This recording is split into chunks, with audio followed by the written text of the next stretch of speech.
Olá, queridos, bem-vindos à paz do Senhor Jesus. Hoje nós vamos para a 13ª lição desse trimestre, portanto, a última lição do trimestre, estudando sobre o livro de Juízes e Ruth, com o tema Boaz casa-se com Ruth e gera filhos. E o texto para leitura em classe está no livro de Ruth, capítulo 4, do verso 1 ao 22, e os tópicos que vamos abordar são eles: direito transferido a Boaz. Segundo, casamento de Ruth. E terceiro, felicidade de Noemi.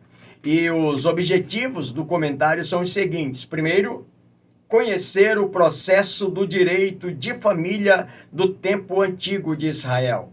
Segundo, reconhecer a providência divina na vida de Noemi, a qual veio à tona no fim da história. E terceiro, reconhecer que a prática do amor altruísta é um dever cristão também nos nossos dias. E eu sugiro que você faça a leitura de todo o capítulo 4 do livro de Ruth, que somado a esse comentário, o seu aproveitamento será ainda maior.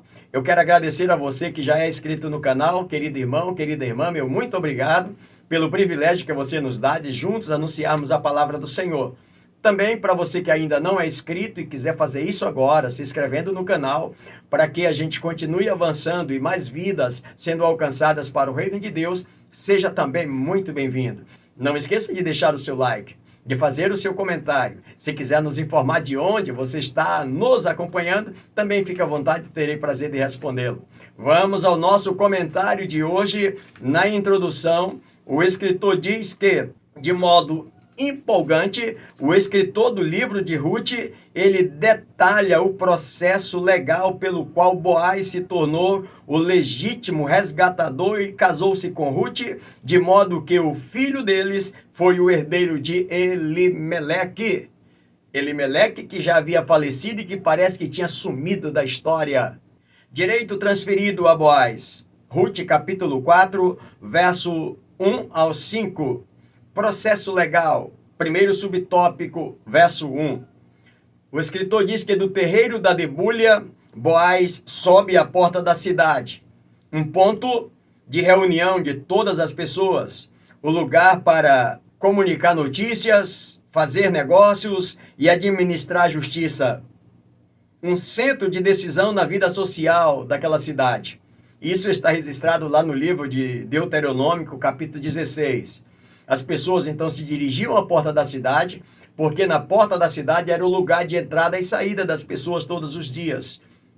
Pela manhã, quando as pessoas que saíam para trabalhar fora da cidade saíam pelo portão e no final do dia retornavam. Então era lá naquele lugar que estava o local para se formar um júri, para se formar um quórum. Era ali na porta da cidade. Era fácil de reunir porque para se formar um quórum precisava de pelo menos 10 anciãos. Para se formar um júri, precisava de 10 anciãos. Para se formar uma sinagoga, precisava de 10 anciãos. Ou seja, para fazer uma cerimônia de casamento, precisava de 10 anciãos. E eles estavam saindo ali. Pastor, mas ancião estava fazendo o quê? Escuta, esses anciãos não eram precisamente pessoas que já tivessem uma idade superior a seus 70 ou 80 anos, no nosso caso de hoje, não. Esses anciãos eram pessoas que tinham autoridade sobre a cidade. Por exemplo, um líder, um homem, um patrão daquele, um comerciante daquele que tinha 100 pessoas sobre a sua disposição, um líder que comandava sobre 100 pessoas, ele era considerado um ancião. Até mesmo um líder de 10 pessoas que tinham respeito daquela comunidade era considerado um ancião, um juiz, um sacerdote. Esse povo, então, estão ali naquele entra e sai na cidade. Por isso que na hora de tratar de um júri, tinha que ter essas 10 pessoas para dar o veredito, estava registrado em lei, tinha que ter. Boaz estava ali para resolver a questão da redenção de uma viúva e a propriedade de um parente. Havia na sociedade israelita uma lei que atuava nos casos de herança, de cuidado das viúvas e a provisão de herdeiros para viúvas sem filhos. É aquele caso de uma mulher que casou e o marido morreu e não gerou um filho homem. A lei dava segurança e suporte para essa mulher que ela poderia casar novamente com o irmão do seu marido e gerar filho, herdeiro para ela. E esse filho não seria herdeiro do pai que gerou, mas herdeiro do falecido que morreu sem deixar um filho gerado. E até as suas propriedades, se porventura essa viúva tivesse vendido por alguma necessidade, esta pessoa que casaria com ela para gerar um filho, também compraria essa propriedade de volta e gerava o filho. E uma vez que o filho tivesse poder já de decisão, essa propriedade que esse cunhado, esse irmão, esse parente do marido comprou, devolveria também para esse herdeiro, ou seja, tudo para levar a descendência daquele que falecera sem deixar um herdeiro. É isso aqui que está acontecendo. Então, a causa em questão é decidir formalmente naquele quórum qual dos parentes de Elimeleque vai ter esse papel de remir esta família, de resgatar essas propriedades e de providenciar esse herdeiro. Boaz havia conversado com Ruth na noite que ela pede ele em casamento em Levirato, e ele diz, olha, eu gostaria de fazer, mas existe um parente mais próximo do que eu, é dele o direito. Portanto, Boaz, um homem de bem, e sabe de que quais são os seus direitos e os seus deveres. E ele diz, tem uma pessoa, mas ele promete para Ruth de que ele vai cuidar disso e que se esta pessoa não fizer, ele vai fazer. E ele se dirige então para a cidade, para a porta da cidade, para esperar esse parente mais chegado de Noemi para tratar do assunto. E reúne então esse coro de 10 anciãos ali para resolver. E lá se vem o homem saindo, o parente mais próximo, e ele chega para aquela conversa, para conversar, expor a situação de que tinha lá uma viúva precisando de um remidor, de que tinha alguém precisando de que um herdeiro fosse nascido para que ele pudesse trazer o nome da família de volta. Segundo subtópico, o outro resgatador. Boaz agora explica ao parente sobre o caso em questão. Ele lhe disse que comprasse a parte da terra na presença das testemunhas e do povo, tendo em vista a situação de Noemi viúva e sem herdeiro. Existe alguém que diz que Noemi já tinha vendido a propriedade. Outro chegou a comentar que Noemi ainda não tinha vendido, mas ela estava querendo vender porque, de qualquer forma, não tem um herdeiro, estou passando necessidade, eu vou vender. Até porque mais tarde os anciãos de Israel vão decidir sobre essa propriedade. E quando Boaz fala para esse homem, deixa muito claro para ele que ele deveria resolver, ele é o resgatador, é o parente mais próximo. Se desejasse servir como parente resgatador, que eu fizesse. Se não o interessasse, que se sentisse impedido ou que se declarasse. Boaz lhe diz que não havia outro resgatador. É você a pessoa mais próxima. E depois de você, só eu, Boaz. Se você não quiser, você declara que você não quer resgatar essa propriedade. Aquele resgatador, logo ele diz assim, eu vou resgatar. Talvez ele se sente um pouco enciumado de Boaz falar aquele assunto, dizer só existe nós dois. Ele diz assim, eu compro. Não vou dar esse gostinho para Boaz comprar essa propriedade.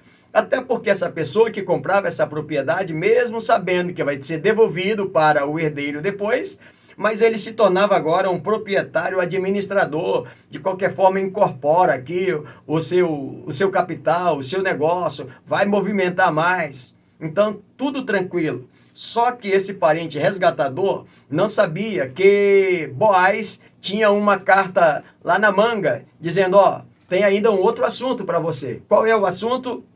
Uma condição inesperada. Ele já tinha dito que eu vou ficar, eu aprovo, eu vou ser o remidor dessa propriedade.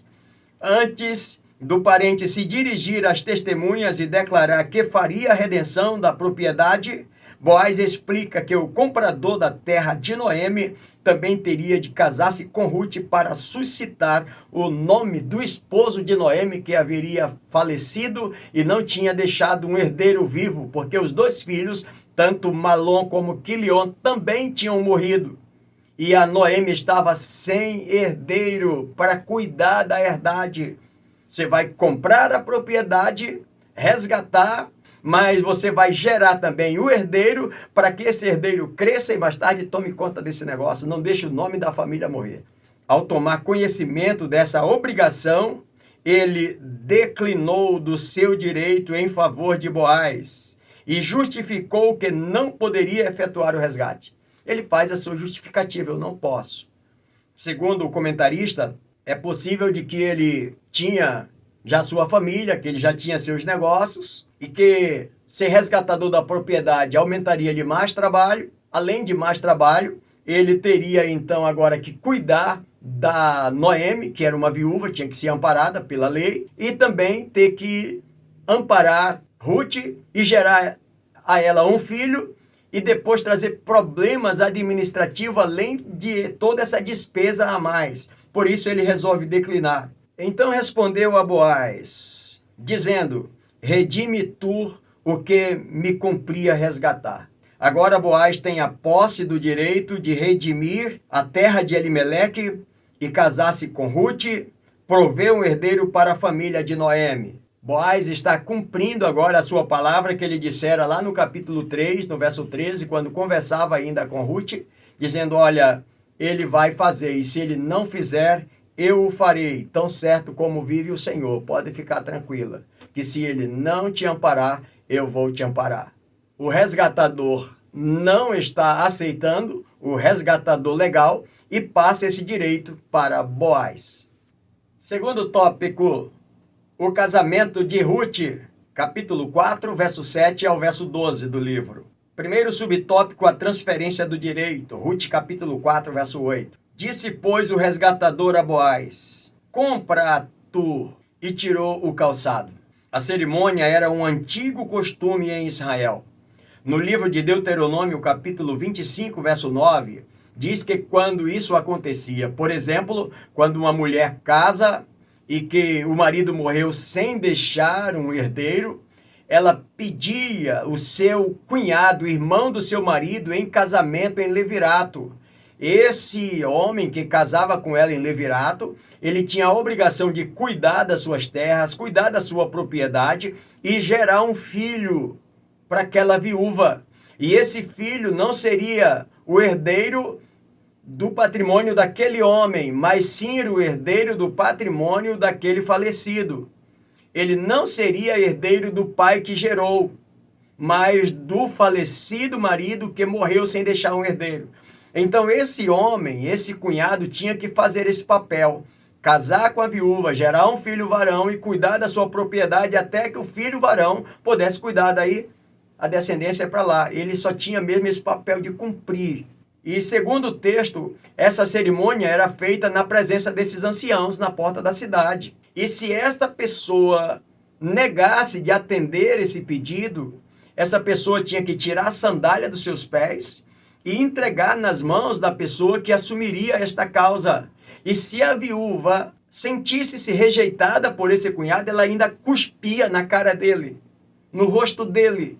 E ele saía dali, daquela reunião, descalço e com o rosto cuspido, para que todas as pessoas que vissem ele entrando na cidade daquela forma, ter consciência de que ele tinha ignorado, tinha desrespeitado a lei, ele tinha deixado de cumprir uma obrigação legal do levirato. Aqui no livro de Ruth, essa lei já está mais flexível, já não existe mais isso de não vai assumir não, então eu vou cuspir na sua cara. Até porque eu imagino que Ruth também estava torcendo que ele não quisesse. Noemi talvez também dizendo, tomara que ele decline, porque se ele declinar, e Boaz já disse que vai assumir, é muito melhor Boaz para nós do que esse outro parente. Noemi conhecia muito bem, e por isso talvez estão nessa tensão, tomara que ele decline. Por isso Ruth também não vai cuspir na cara dessa pessoa que declinou. Para quê? Se na verdade eu não tenho interesse, né? Mas ele entrega as sandálias para Boaz. Naquela situação, o parente, que é o portador do direito de resgatador, e renunciou a favor de Boaz, dizendo, compra tu, compra aí, paga essa propriedade e toma conta. Suas palavras eram uma declaração legal e com o gesto simbólico de tirar o seu calçado e entregá-lo a Boaz. Tornava pública a cessação do direito de remidor que foi transferida a Boaz. Era como ali foi chancelado, diante daqueles anciãos, todos os anciãos presentes. Nós somos testemunha. Ninguém podia arguir mais, porque estava confirmado. Segundo subtópico, Boaz casa-se com Ruth. No verso de número 10, o capítulo 4, Boaz assume o legítimo título de resgatador. E ainda no mesmo cenário jurídico, lá naquele coro, naquele fórum reunido ali, dirige-se às testemunhas e os anciãos do povo. Os anciãos estavam presentes, mas tinha lá muitas pessoas para testemunhar. E ele dirige a elas dizendo o seguinte: sois hoje testemunhas de que comprei da mão de Noemi tudo o que pertencia a Elimeleque, a Quilion e a Malom. Essa formalidade era um procedimento legal israelita. Todas as pessoas são testemunhas que agora toda a propriedade que pertenceu a Elimeleque agora estava nas mãos de Boaz, embora, como falei para você, ele vai ser um gerente administrativo, um dono administrativo daquela propriedade até um certo ponto. Porque quando o herdeiro que nascer e que tiver poder de decisão, toda essa propriedade fica com esse herdeiro e ele toma conta daí para frente, trazendo o nome da família de volta para a cena. O que tornava a cessação do direito válida com a comprovação por parte das testemunhas, Boaz indica o tempo, no verso 9, dizendo assim: hoje vocês são testemunhas, ou seja, a partir daquele momento está declarado de que é Boaz que assume, é Boaz que toma conta. Finalmente, Boaz levanta o objeto da questão.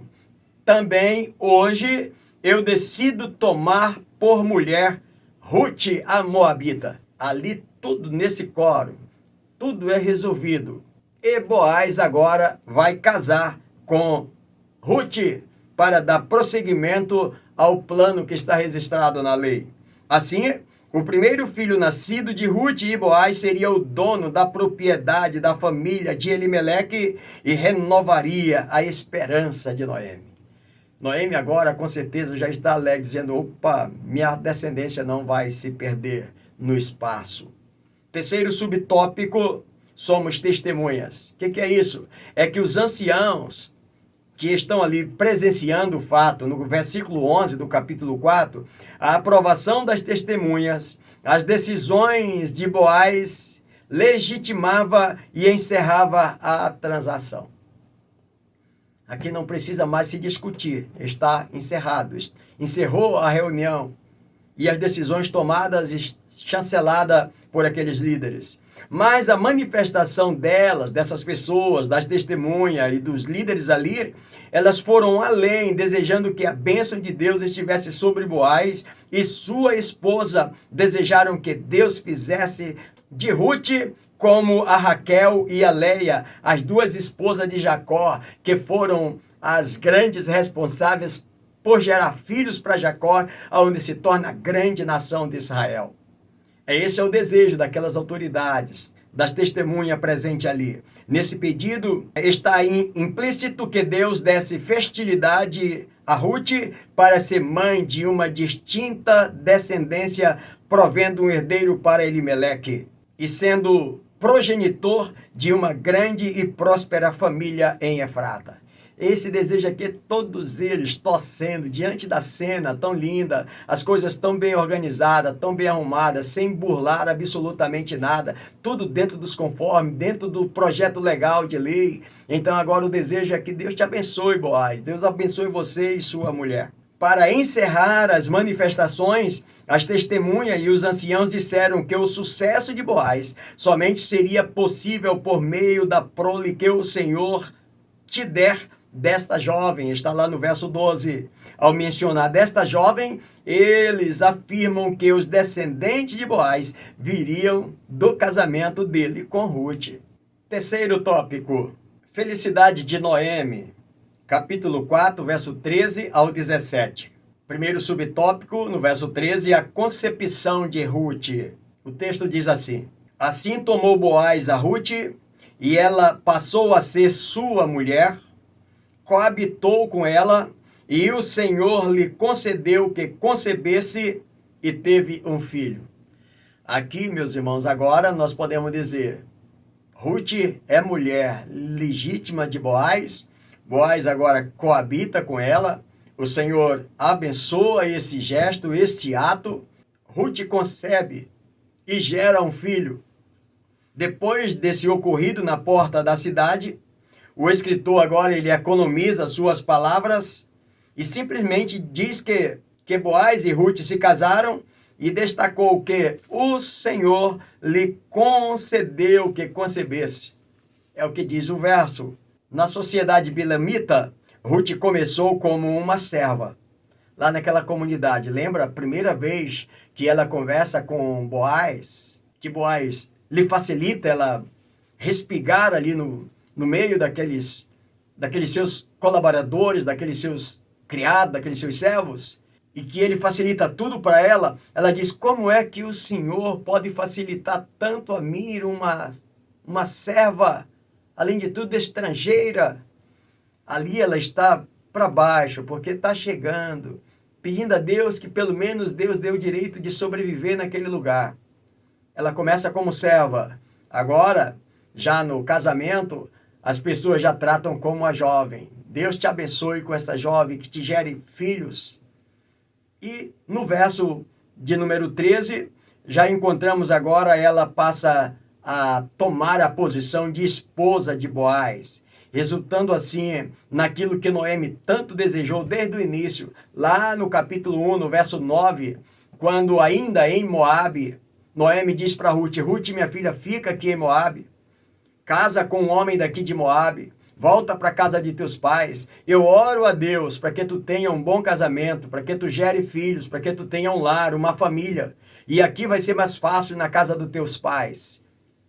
Desde lá, já no capítulo 3, quando Ruth está com Noemi aqui em Belém, que deixou tudo e veio com Noemi, e Noemi já percebe Ruth envolvida ali naquele relacionamento de amizade com Boaz, já mais de 3 meses, Boaz cuidando muito bem, mas não deixa transparecer nem nada acerca de um possível casamento. Noemi agora está novamente no verso 1 ao 4 do capítulo 3, desejando que isso torne-se realidade. O que, pastor? Que ela se case, que ela tenha um lar, que ela tenha segurança e que ela seja mãe, que gere filhos. Aqui nós vamos perceber esse interesse e da forma como Ruth vem crescendo progressivamente.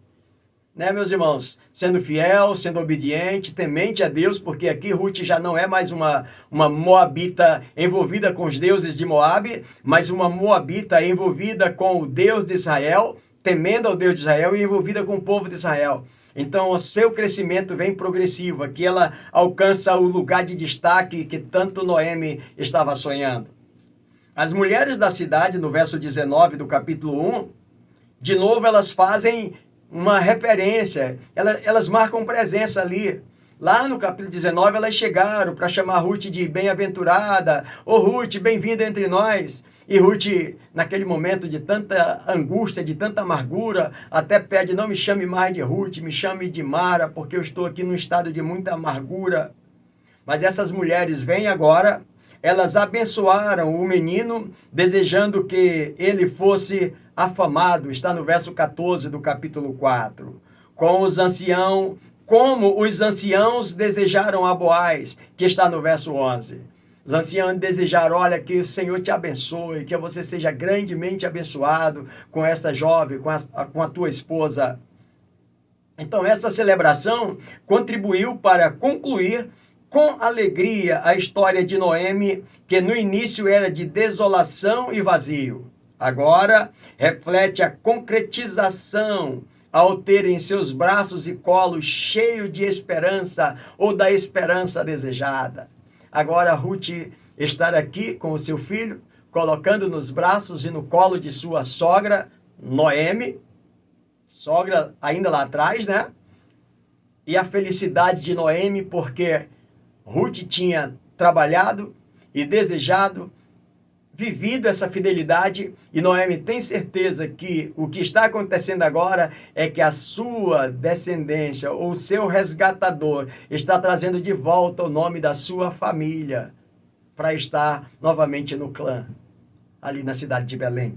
Segundo subtópico, verso 17, as vizinhas lhe deram nome, dizendo, A Noemi nasceu um filho e lhe chamaram Obed. Esse é o pai de Jessé, pai de Davi. As mulheres falaram dos benefícios que o menino proporcionaria a Noemi. Todas alegres. Noemi, agora você vai ter de volta, você vai ter alegria, você vai ter felicidade, você vai ter alguém que vai cuidar de você, que vai cuidar da sua casa, né? Ele seria o resgatador da vida de Noemi, trazendo sua alegria de volta e impedindo a extinção da família e do seu falecido esposo. No verso de número 1, verso 21 e 22, ele seria o consolador da sua velhice por todos os dias da sua vida e proveria para que não faltasse o pão sobre a sua mesa, conforme está registrado no capítulo 1 e no verso 1 do livro, motivo pelo qual Noemi deixa Belém e vai para Moabe em busca de alimento, porque estava faltando pão na mesa dela naqueles dias. Agora não, está surgindo o seu neto, que vai suprir, que vai cuidar de todas essas necessidades. O texto prossegue quando aquelas mulheres dizem para ela que a tua nora, ela é melhor para ti do que 7 filhos. Por quê? Porque uma mulher que tinha 7 filhos era considerado como uma mulher bem-aventurada, porque 7 filhos, eles poderiam ser envolvidos no serviço do serviço real, de prestar serviço ao trabalho militar, de prestar serviço ao campo, de prestar serviço à gerência de alguma situação, ou seja, tinha filho para tudo. E é possível que Noemi algumas vezes tivesse falado, poxa vida, eu, além de ter tido 2, perdi todos 2, então uma mulher que praticamente se considerava inútil. Agora, as suas amigas, suas vizinhas estão dizendo, oh, você é muito abençoada.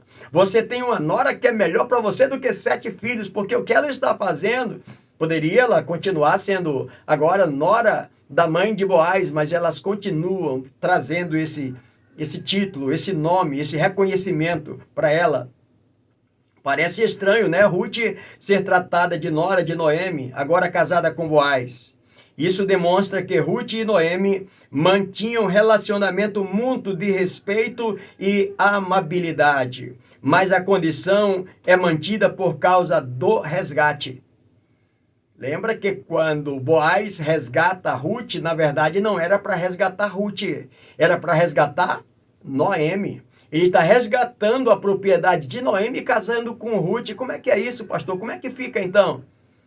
Você lembra lá ainda em Moabe, quando Ruth disse, se eu pudesse casar e gerar filhos, mas vocês esperariam todo o tempo do filho crescer? Na verdade, Noemi não podia gerar filhos. Por isso que Boaz não casa com ela. E por que ele casa então com a Moabita, que foi nora de Noemi?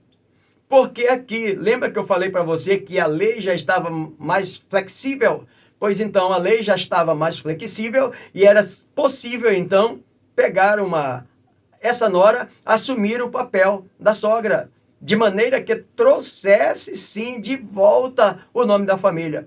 Por isso que Boaz casa com Ruth e Ruth continua entre as pessoas sendo chamada de a nora de Noemi. Mas é ela que está trazendo realmente o resgate da família de Elimeleque. E aí a gente vai chegando ao final do comentário. Antes, Noemi vazia, agora vivendo sua completude. Para finalizar, as mulheres deram o nome do menino e chamaram de Obed, que significa trabalho, servo. Você agora tem uma pessoa que vai te servir e que vai trabalhar por você, Noemi. Vamos finalizando o texto agora, o comentário também de hoje. A genealogia de Davi, que está no capítulo 4 e o verso 22 do livro de Ruth. Boaz gerou Obed, Obed gerou a Jessé, e Jessé gerou a Davi. O autor, encantado com o fim da história, exalta o menino Obed com um brado de alegria. Este é o pai de Jessé, pai de Davi.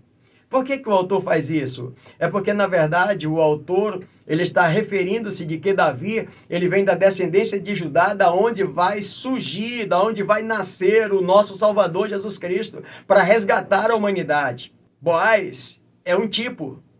Ele não era o resgatador número 1 da família de Noemi. Não, nem das terras. Mas ele se coloca como alguém à disposição. Se alguém falhar, eu estou aqui. Pois é, e ele assume. Ele faz mais do que a obrigação da lei. Ele cumpre o papel de resgatar a família de Noé. Portanto, nós chegamos ao final do comentário deste assunto tão importante, mostrando de que o que o autor expressa no final, dizendo, olha, é o pai de Jessé, pai de Davi. Com isso ele já está dizendo, olha, Davi é o descendente da qual vem nascer o nosso Salvador. Que história linda! De onde saiu Ruth e onde ela está agora? Lá entre os heróis, daqueles que faz parte da genealogia de Jesus Cristo, da onde surge o meu e o seu Salvador. Aplicação pessoal, o escritor diz assim, a figura do resgatador aponta profeticamente para o nosso Redentor, que nos concedeu o direito de participar legitimamente da família de Deus e sermos eternamente seus herdeiros.